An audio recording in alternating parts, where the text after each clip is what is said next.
E os modernistas, eles têm tanto poder hoje que eles simplesmente barram todo aquele que se levantar contra o modernismo, contra a teologia da libertação, contra as seitas, porque eles querem justamente que esse silêncio aconteça para que a igreja seja de fato destruída. Veja que macabro isso, né? Mas é desse jeito. Eles conseguiram espaço. Por que hoje eles têm tanta liberdade? Porque eles conseguiram se infiltrar nos seminários. Outra revelação que eu tenho, que eu acho que essa me faz correr risco de vida até, eu conversando com um maçom, ele disse que os maçons investem anual, isso é anual, todo ano, investem muito dinheiro para colocar seminaristas. Eles patrocinam seminaristas, eles pagam, eles dão vida boa para o cara ser seminarista e se tornar um sacerdote para poder corromper as paróquias. Então, há um investimento também financeiro nisso, que muita gente não toca nesse assunto, mas você vê, por exemplo, a campanha da fraternidade. O que é que acontece? Há ali, na verdade, um patrocínio imenso para a teologia da libertação. É lamentável o que acontece na igreja hoje, mas a igreja ela é indestrutível, né? Sim. Então, Daniel, aí muitas pessoas viam como uma teoria da conspiração, né? Isso que você está me dizendo, mas eu sempre também acreditei nisso e existem provas dessa infiltração, né? Coisa que muitos falam que é uma infiltração dos seminários. A gente vê também ateus, né, dando aula no seminário, né?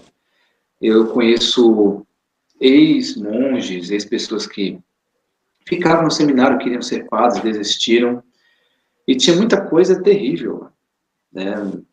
Para você ser padre, o primeiro desafio para você ser padre é o seminário, que lá eles ensinam modernismo, se o bispo, se for modernista, ele não deixa o seminarista se tornar padre. Acontece isso também. Né? Acredito eu que muitos modernistas não deixam padres se formarem. Não sei se você já ficou sabendo de alguma coisa parecida. Com certeza, com certeza. Veja a que ponto eles chegaram até a autoridade. O que é que eles fazem? Eles foram entrando, conseguiram se tornar padres e bispos, conseguiram ser à frente de seminários. Quando aparece alguém que pelo menos assiste os vídeos de um padre Paulo Ricardo da vida, eles cortam a pessoa. Por isso que todas as vezes que eu converso com um seminarista que tem temor a Deus, eu digo, se faça de doido. Você viu qualquer coisa lá, fica calado, concorda com tudo, mesmo que seja errado. Fica na tua, calado. Não faz o erro, mas fica calado. Até você se ordenar. Depois que você se ordenar, seja o pesadelo do inferno. Mas enquanto não, se disfarça. Isso é estratégia ensinada no próprio Evangelho de Mateus 10. Seja prudente como as serpentes e mansos como as pombas. Né? Eles cortam, cara. Sim. Você vê que hoje chegou um tempo, meu irmão, de divisor de águas. Ou você se decide, ou você fica em cima do muro. Né? Porque chegou um tempo em que a RCC está altamente corrompida pela teologia da libertação. Me perdoem os adeptos da RCC que estão aqui, mas é um fato. Esse coordenador nacional foi o pior coordenador, e pode mandar para ele, quem está dizendo sou eu, não é o dono do canal, tá, gente? Sou eu que estou falando.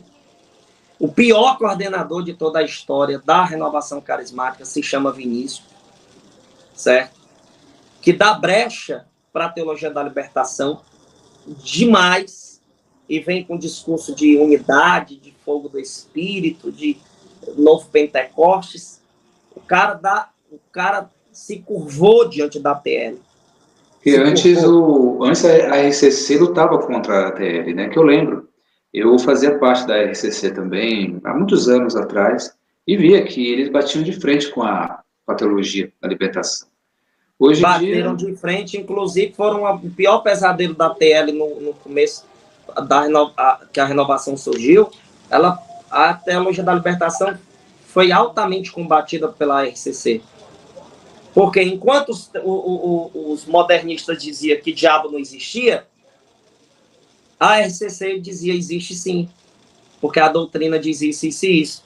E uma das coisas que mais conseguiu fazer com que esse conflito existisse era justamente a oração de renunciar às seitas e o diabo.